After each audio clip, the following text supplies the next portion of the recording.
All right, so to build storage lockers for your garage, we use them for athletic purposes, for all our sports equipment, for the kids, and for myself, for my wife. We both coach. It really comes in handy. When you come in the house, you just put your stuff in your locker. You don't bring it inside. So, very simple. You can make these yourself, and you have to use very little cutting on your own. If you go to one of the big box stores, they'll cut it for you. We have 3/4 inch plywood.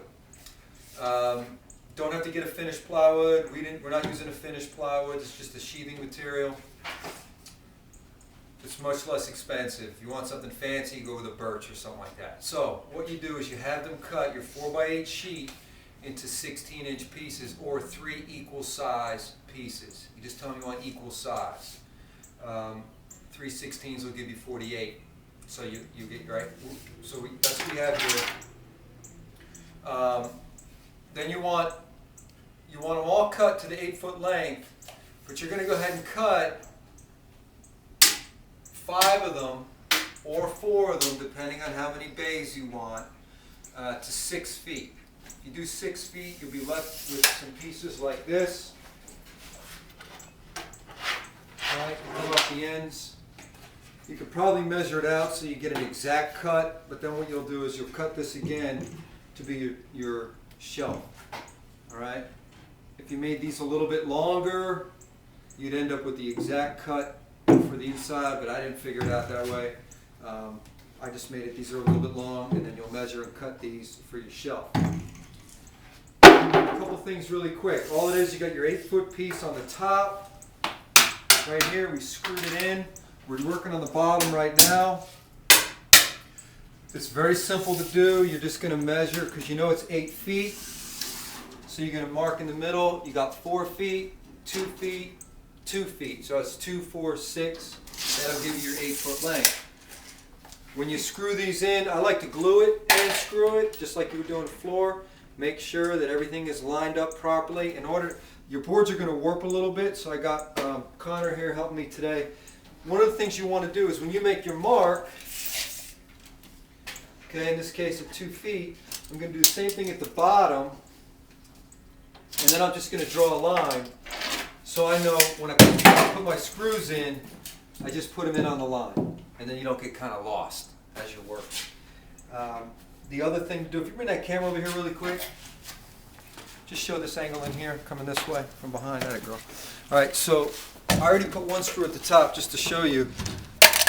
And you don't want this board crooked on the inside, so you're going to make your measure. So in this case, I've got 23 3/4 to here.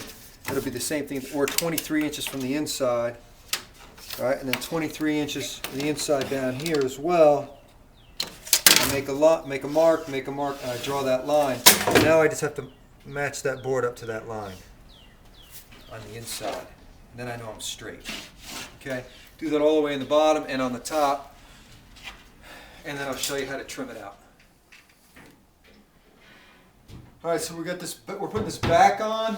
Right, we flipped it over. We're putting the back on. This is just the leftover from cutting those pieces out. This is one of the pieces that we have left over. We're using 1/2 inch on the back, by the way, 1/2 inch only. You could use 3/4, but 1/2 inch is all you need. So inevitably, it's not going to be 100% square. You're going to have to adjust it, and this is how we're going to do it. We just tacked it in this corner.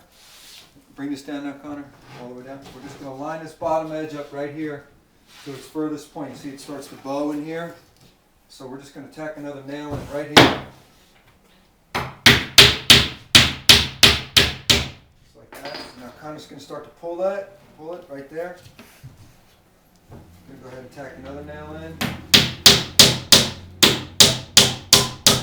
Alright. Pull it a little bit. A little more, go ahead.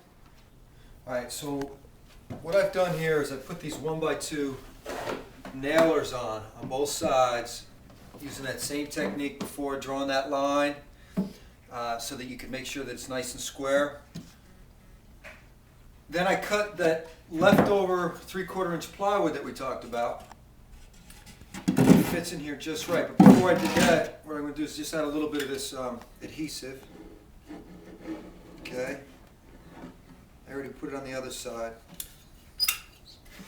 And then I can go ahead and nail this in. This will also help to take out any bow that you have. All right. Now I want to show this to you. I cut these 1x3 trim boards to show you how perfect this works.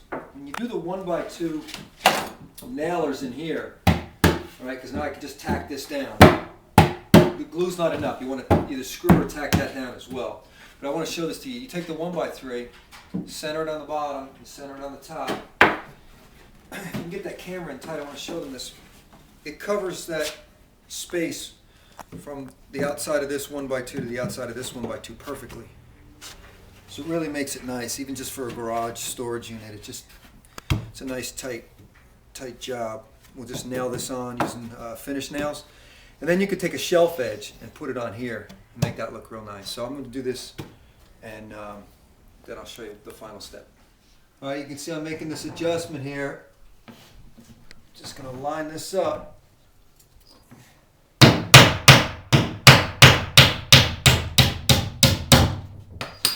I'll put one more at the end.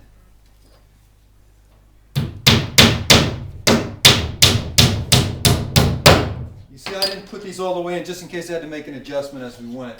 We're pretty good now, so go ahead and finish nails in.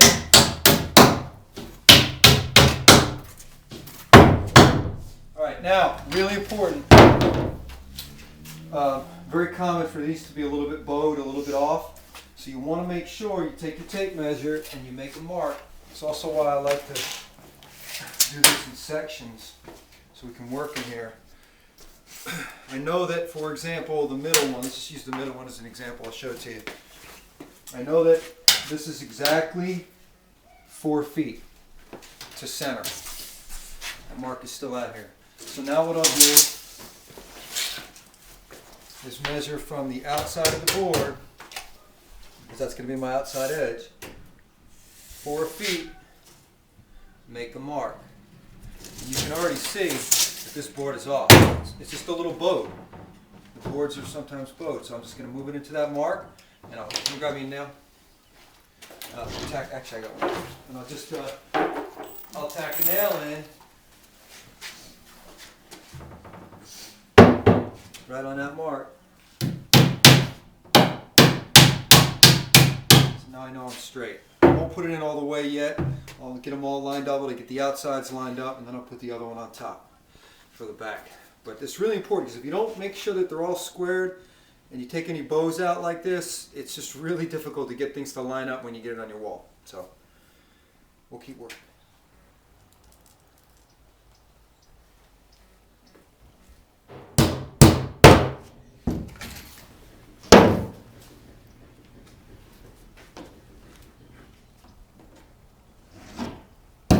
Okay, after we get the back on it, or we flipped it back over, all right, there's the back. We put these 2x4, hold on, we put these 2x4 cleats on here. See these? And what that allows us to do is line up that trim with the bottom of the locker. So this is the bottom. All right, otherwise, what happens is you get this lip. I don't know if you can see it from the, you get this lip here, and it's tough to clean it out. You're just going to get a bunch of junk stuck in there. So we're just going to line it up with the cleat and with the top. See how now we're nice and smooth. All right, with the bottom edge. And then that cleat gives us something to nail into. And it also allows us to get this bottom here off the floor. A little airflow underneath. All right, particularly if you're in a garage or a basement space or something like that, you want that off the ground, a little airflow. So that'll do that. We're going to get this trim on, and then we'll just put the shelves in, and the rest of the trim will be done.